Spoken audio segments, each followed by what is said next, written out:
নমস্কার বন্ধুরা, আমার ফেসবুক চ্যানেলে আপনাদের অনেক অনেক ধন্যবাদ। রাতে ডিনারের জন্য একটা রেসিপি নিয়ে এসেছি ভেন্ডি। এখানে ভেন্ডিগুলো কেটে নিয়েছি, এখানে নিয়েছি টমেটো, এখানে একটু রসুন কুচি করে নিয়েছি পেঁয়াজ কুচি করে, আর এখানে আলুগুলো কেটে ধুয়ে নিয়েছি। কড়াইতে দিয়ে দিচ্ছি সর্ষের তেল। তেলটা গরম হয়ে গেছে, এবার ভেন্ডিগুলো ভেজে নেব। খুব বেশি ভাজবো না, খালি হালকা একটু ভেন্ডিগুলোকে ভেজে তুলে নেব। ভেন্ডিটা ভাজা হয়ে গেছে, তুলে নেব। দেখুন খুব ভালো করে কিন্তু আমি ভাজিনি ভেন্ডিটা। এবার তেলের মধ্যে দিয়ে দেবো রসুন কুচি, দিয়ে দেবো পেঁয়াজ কুচি। একটু ভালো করে ভেজে নেব।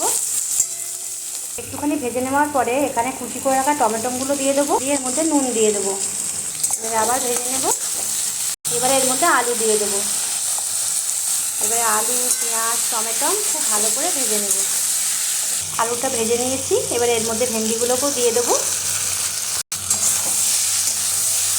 এবার দেখুন এখানে কিছু গুঁড়ো মশলা নিয়েছি, এখানে ধনে গুঁড়ো, জিরে গুঁড়ো, লঙ্কা গুঁড়ো, হলুদ গুঁড়ো সব এর মধ্যে দিয়ে দেবো। এবার সব কিছু একসাথে ভালো করে মিশিয়ে নেব। এই রেসিপিটা খেতে কিন্তু খুবই ভালো হয়।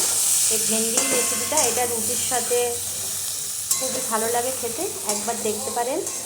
আর যদি ভিডিওটা ভালো লাগে একটা লাইক কমেন্ট করবেন। এর মধ্যে কোনো রকম জল দেব না, এরকম করে হালকা হালকা করে ভেজে নিতে হবে। দেখুন রেসিপিটা পুরোপুরি হয়ে গেছে।